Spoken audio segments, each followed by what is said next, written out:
Hi, I'm out in the workshop tonight and it's time to get that dust under control.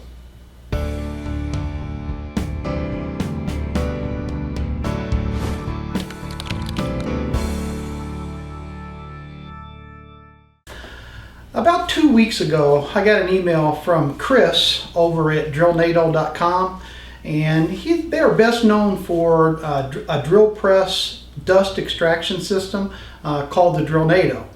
And recently, they decided to take that talent and move it over to the scroll saw. So now we have a new dust extraction system available for the scroll saw.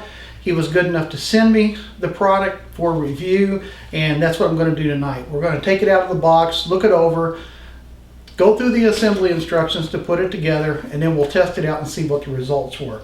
Now, this is not a paid endorsement. I'm not receiving any money for this review. I did, however, get this product for free. So I want you to know that up front.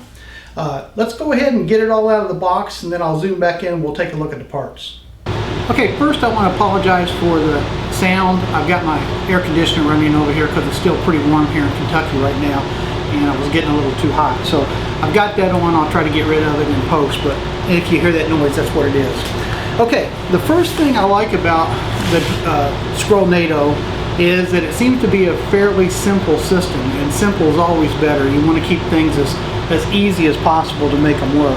And this came in a box that had this attachment, and this is the attachment that is going to go to the dust extraction. This will be where it goes to the shop vac. This will be the upper tube or the lower tube, I'm not sure which, and vice versa. So this is a two-part dust extraction system. You'll have a nozzle that goes to the top of the blade table, and you'll have one that goes to the bottom of the blade table, and that just allows it to collect the dust from both places, which is exactly what you need. Aside from that, it came with a little bag here. Let me open it up and we'll take a look at what's inside here. And these are the tubes that we're going to run to the upper and lower blades. And it looks like it comes with 3, 4, 5, 6 tubes, some assembly clamps here. Looks like these are magnetic, and I don't know, they may be glue. This one's a glue strip. So it doesn't look too bad. I've got some stuff pulled away from one of my DeWalt scroll saws over here. That's where we'll go over to. So it's going to be a little cramped, but I think we can manage to get the camera in there and take a look at it. So, oh, by the way, it does come with a page of instructions, which I really haven't looked through yet. So hopefully they're nice and easy and we can follow them and get this thing installed.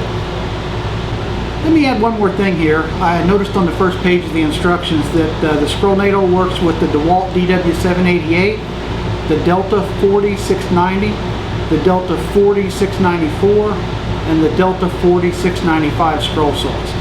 So, you know, just so you know, those are the products that it works with. Hopefully this is just a starting place for them, and if this product goes over well, maybe we can convince them to do some other machines also. Those are probably the most popular saws on the market today. They're the most available in that mid-range price, so I think that's a good place for them to start. Okay, let's get started. The first page of the instructions, you know, has us count the parts, make sure everything's there. And then to install this product, you do have to remove the table. And if you own this saw, you probably know how easy it is to do because you probably had to put it on when you bought it. So let's go ahead and get the table off. It's just a matter of loosening this knob right here, pulling the table forward, or not loosening it, we have to take the knob off. Then we just pull the table off and set it aside. The first step of the installation after you take the table off is to take your T-hose that I showed you a minute ago, and you'll notice on your T-hose you have a 1-inch size tubing and a 3/4 inch side of tubing. You're going to take the smallest tube and run it through the channel underneath the back table insert. So this little piece right here, the little small hose is going to go underneath that. It was a little bit of a tight fit. I had to push a little bit, but it went through fine. And then just make sure that you have the 1-inch tubing on the right side. Okay, the next step is we're going to take what they call the lower guard arm tube, and basically you'll be able to tell that because there's a slot in the tube. It looks like it's about 3/4 of an inch long on both sides, and there's a indentation right here above those slots that allow you to bend this tube at a 90-degree angle. And what we're going to do is we're going to put that angle down. We're going to slide this tube into the T-fitting that we ran underneath the guard, and we're going to make this 90-degree turn right here in front of the lower blade guard. So let me get that installed and I'll come back and show it to you. Okay, here's what it looks like with the bottom tube installed. You can see I put the long end into the fitting up here where the T came underneath the support. We ran the tube along here. We've got our 90-degree angle here, and we slid this into this tube at this 90-degree over and around the bottom blade guard. So it leaves these holes on the top and at the bottom of this hose. So again, it comes from the T-fitting straight along the bottom arm, folds into our 90-degree turn, and goes over and around the blade guard. It took me a minute to figure that out because without paying much attention, I was trying to just lay this tube down inside this blade guard, and it actually goes around it, and that's what holds it in place. Another point about this bottom hose that we just installed, these two slots that are about 3/4 of an inch long, what they are for is when you insert the scroll saw blade through the table, the blade is going to go down through those holes, and that's how you get to the bottom clamp to clamp your blade in. So they're plenty big enough, and it seems like they've lined up pretty well. You may have to adjust this a little bit by maybe bending your blade guard a little bit or pushing the hose back a little farther. Whatever you have to do to get this blade to line up in those clamps without cutting, your tube, that's what you need to do. So I just noticed on mine that I'm pretty close to the back, so I think I'm going to move it back just a little bit. Okay, I bent this blade guard back just not even 1/8 of an inch, just enough to where this blade, when I have it in the top clamp, which I do, and in the bottom clamp, it's clearing these holes with no problem now. So I don't think that's going to be an issue, but when we get it all put together, we'll take a closer look at that. Okay, for best results, they recommend using this lower hose with the 90-degree bend on it and the slots to capture the blade. If you regularly do a lot of bevel cutting where you've got the scroll saw tilted to 30 degrees or more, that's something I almost never do. That's quite a bit of tilt. But if you do that, they have an alternative for this lower tube. And there's this glue-on plastic channel, and you use one of the shorter tubes, and you place this tube in the T-fitting, glue the holder to the bottom arm, and you align the bottom or the opening of this shorter hose right behind where the blade is. So it'll be coming out above, underneath your table, and it'll be just behind your blade. So it's not that hard to change them out if you decide this doesn't work as well or if it's causing you an inconvenience. Then go to this. They're just saying that the dust collection is a little more effective with the longer hose with the 90-degree bend. But again, if you do a lot of cutting at a greater than 30-degree angle, this is an alternative that you can use to make this product work. The next step of the instructions had us put the table back on and go ahead and install a blade. And let me start out right now by talking about threading the blade and if there's any difference because of that hole in the tube. The hole in the tube that we're talking about sits directly, obviously, under the hole in the table. And it's very visible because it's up real close to it, and I had absolutely no trouble installing the blade through there. I clamped the blade into the upper clamp. Well, first of all, I pushed the blade down through the table and through the hose. I clamped it into the top. I reached under, still had exactly the same access to the lower clamp. I clamped it into there, came up, reclamped this, and did my tension, and it was absolutely no problem at all. The next step is to take your upper tube channel and attach it to the upper arm, and this is done with one of those super duper magnets that you can't pull apart. So you'll see that the magnet is actually installed on this at a slight angle, and that's to raise that up over this little lip right here. So you're going to take your channel, you're going to put it right there, and you can move it around a little bit if you need to, but it's on there really solid. That magnet's very strong. Okay, the next step is to take this longest piece of tubing, and we're going to attach it to the T hose that came out here over here on the right side. And what we're going to do is we're going to run this hose around to the other side of the scroll saw. We're going to place this flexible hose into this 3/4 inch hose as far as we can. Now I'll show you where I have come up with a little bit of a snag here, but I think there's an easy fix for it. You're supposed to line the end of this hose up pretty close to the back of the scroll saw blade, which makes sense. And you put it in this channel to do that. So if I do that and get that about where I want it, and I let this go, it wants to pull the magnet down and it wants to bend this hose right here, which I don't think is going to work. So what I'm going to do is I'm going to install this all the way up to where the 3/4 inch hose is right on the very back of this channel. So if I put this right here, you can see now I've got a good fit there. We don't have any crimping. The only problem is if you come down to this end, and I'm going to move the camera here just a little bit, other direction, and down, zoom in, and you can see now our hose is in front of the blade, which we don't want. So I'm going to trim this a little bit shorter. The good news is it looks like they send you extra of all the hoses, at least they did me. So I'm going to trim this down to where it's about where I want it. And then what you do when you get ready to start scrolling on this thing is, let's say you put your piece of wood under here and you want this behind the blade but obviously above the piece of wood. You take the channel that they're talking about over here and you just make slight adjustments to it. So if you need it to be down a little bit, you can make this go down and vice versa. So I've got this right now underneath this tie wrap, which is making it not work too good. But anyway, we can make some adjustments here. And the other thing I think I'm going to have to do, move this back up, is I think I'm going to have to give this some strain relief back here to hold this hose up a little better, because it seems that the weight wants to pull back on it a little bit. I'm not sure if that's going to be a problem yet, but when we get the wood piece over here to start trying some test cuts, we'll see what happens. Okay, a couple quick little retrofits here that I made that are pretty simple, and I'll talk to Chris and see what he thinks about this, if he has any ideas about the problem that I have here, and maybe I can get him to throw in some tie wraps or something. What I did was I went ahead and let the magnet hold the channel on here, put the plastic tube through, and then I used 2 tie wraps, one at each end, to keep this tube from wanting to fall out of the channel. There's enough weight on this 3/4 inch flex tube back here that when you were moving this channel up and down, it would sometimes pull it out of the channel, and that was just enough to be annoying. So, you know, for 5 cents worth of tie wraps, I think this is worth its weight in gold. The other small problem I'm having, and I haven't really decided how much of a problem it is let me move over here. Whoops, wrong direction.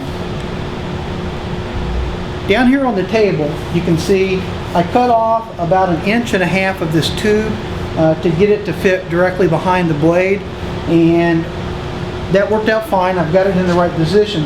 What they recommend, depending on the thickness of wood you have here, you obviously want this above the wood. And for the most part, I think it's so flexible that if you just put the wood under it, it's not going to be a problem. But their recommendation for when you use thicker wood, sorry about my poor control here of my unit, but their recommendation is to move this up and down to change the angle of the tube so that it fits above the wood.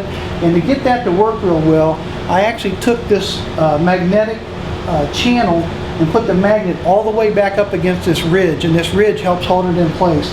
If you move it down this way too far, that direction, then the weight of this hose wants to pull the rear end of this down and keep the hose at an upper angle. So again, not sure if that's much of a problem. We won't know until we use it a little bit, but that's pretty much the next step anyway. So a couple tie wraps to hold the tube in place, shorten the tube to get it behind the blade so you can get this 3/4 inch all the way up next to the channel, and that keeps it from wanting to bend that tube. So that worked out fine.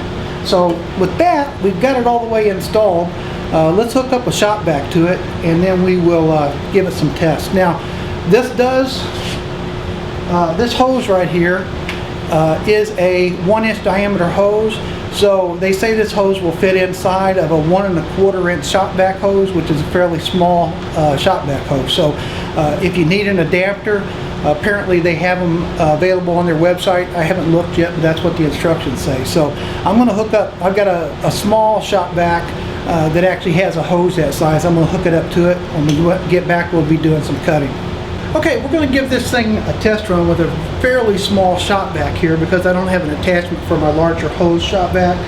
So this is a small Metropolitan 500 watt. It actually does have quite a bit of suction, more than you would expect. So I'm going to hook this up to that hose. We'll give it a try, And if we don't have the results we want, we'll go ahead and figure out a connection to get the larger shop vac hooked up to it.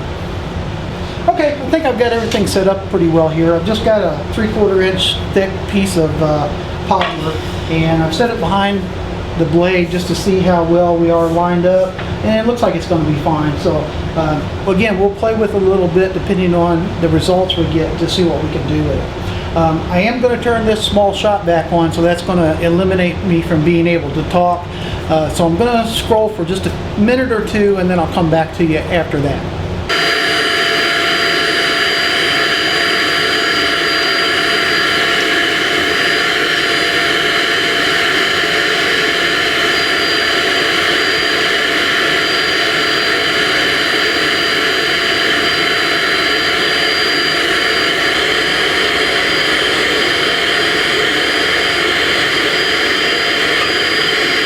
Okay, I made some test cuts there just to try to get this thing adjusted to where I thought I had the best, position for it to work. And now what I'm going to do, I'm going to do a series of cuts, both with the dust collector on and with it off, and we'll try to get some type of measurement of how much dust we've saved. I've thoroughly cleaned underneath the saw, and I've cleaned off the table.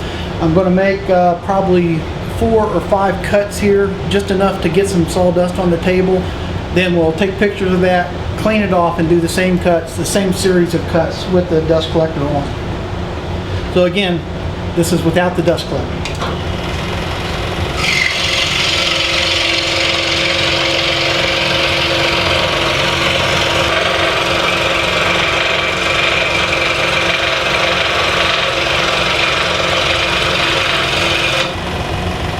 Okay, there's 3 cuts across what it looks like about a 4-inch piece of poplar. I'm going to collect this dust off the top of the wood of each of the pieces.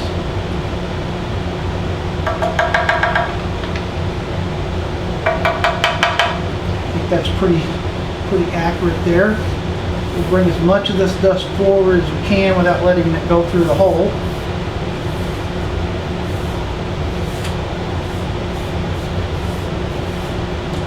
And I'll zoom in here and we'll look at the dust on the top of the table, and then we'll take a peek on the bottom also. Let's see if I can manage to get this camera zoomed in where we want it.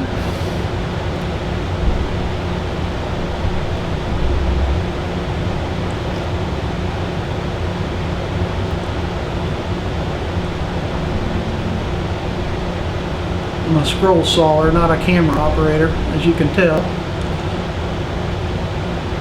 Okay, I think that's a pretty good indication of what we got right there. Pretty good, probably a half a tablespoon, maybe to a full tablespoon. I'm going to turn the camera off now and take a peek underneath and see if it's even significant enough for us to take a look at it with the camera.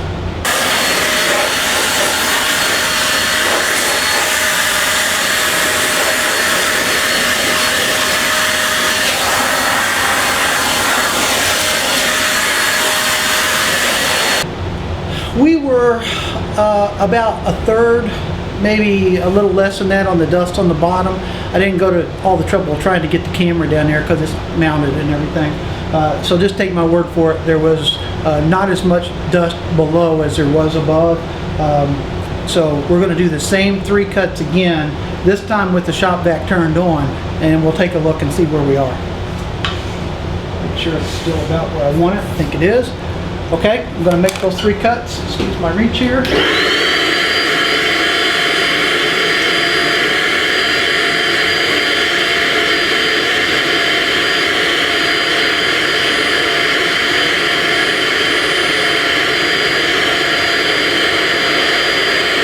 Okay, I just took a peek underneath the table, and that's far better than the top even. There's only just a few grains of dust underneath the table, so I think that hose underneath is very effective. Let's make that adjustment to the upper hose and try this again. I want to show you another slight modification I made that's really simple, and again I'll talk to Chris about this and see what he thinks. As it came out of the kit, when you put this hose right here inside the insert on the right side of this table saw, the hose has a tendency to want to be to the right of the blade like this a little bit, and I wanted it more centered up like this. So what I did is I took one of these little brackets that you can get for practically nothing at a hardware store, and I reformed it just a little bit, and let me show you where I put it. Whoops, wrong direction. I took this screw out of the bottom plate right here, and I ran it through that hole, and then I just bent this to where I could get the hose at exactly the angle I wanted it, and that put that hose right directly behind the blade. So now the test we're going to run is with the hose directly behind the blade and all the way up against it, and let's see what kind of results we get now. I think this is going to be more efficient, even though I liked it already. I just want to see how efficient we can make this thing. So let's try the test again and see how we do. Okay, here goes the test. I'm going to turn the vacuum on again.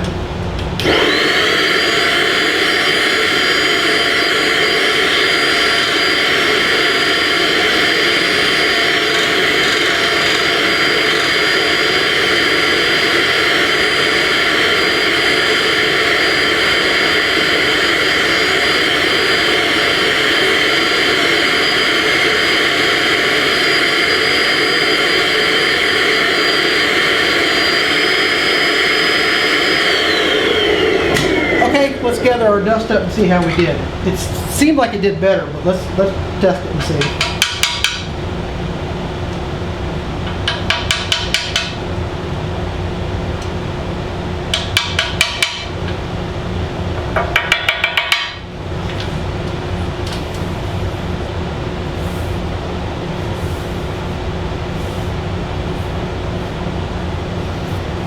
Okay, one more time I'll try to zoom in here.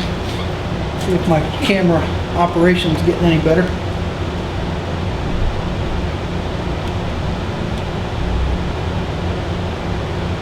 That's it.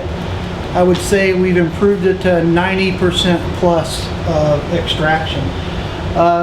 And that is with a fairly small dust collector. I'm going to take a quick peek underneath the saw. Okay, I just looked underneath the saw and there's virtually no sawdust under there. So that lower extraction tube is obviously more efficient than the upper extraction tube. So that's pretty impressive. I think, to be honest, this product is pretty darn good. I've tried a few other dust collectors for the scroll saw, and at this point, and I'll use it a little longer and try to give you some more feedback later on, but at this point I think this is the most efficient that I've seen, especially underneath the saw. It's really quite well. The advantage of this one, of course, is that you have the upper extraction too, and you need that. You have to have it in both places. Now, the negative for me, and one that I've been talking to Chris about, the inventor of this product, is that I have a hard time listening to a dust collector for a long period of time. On my table saw, when I'm making cuts, it's usually minutes rather than hours. On the scroll saw, sometimes I'm out here for hours making the cut. So one thing to minimize that noise, which is a problem, of course, is to wear your hearing protection. That's a start. Also, if you have your scroll saw attached to a foot switch like I do and like I recommend that everybody do, then you can also have your dust collector and your scroll saw hooked up to the same foot switch, so the only time the dust collector was coming on was when you actually were scrolling. And so when you took a break or stopped, you would be relieved from that noise. If I get a chance, I'm going to go to Woodworking in America this weekend. I'm hoping to go up Friday morning and spend the day there. If I do, I want to talk to Chris because I know he has been testing some shop backs, the much lower noise shop backs, and some of the newest ones have gotten a lot better. So I want to see what he's come up with there, and I'll report back on that also. But right now, from what I've seen, if you are in a shop that you need to maintain the dust, like say if you're having to use your scroll saw inside your house, wonderful product. I'll put the pricing and the link to where you can go get this in the message below. If you're reading this in the email newsletter or on the blog, it'll be in the post, so you can go take a look at this. Let's see what else. Again, like I said when I first started, he also has another product called the Scrollnado, and sometime this week, hopefully if I don't run out of time, I'm going to install that on my drill press because I'm really anxious to show you that also. It's a really neat looking tool, and I want to see how that works for me, and then I'll pass that information along to you also. So I'm impressed what I've seen. And again, this is we just installed it. I just used it for a few minutes here. But if this is any indication right here of the amount of dust collection this thing can do, it's pretty good. So I'll leave you with that. I'm Steve Good. Hope you enjoyed this review, and we'll catch you next time here at the Scroll Saw Workshop.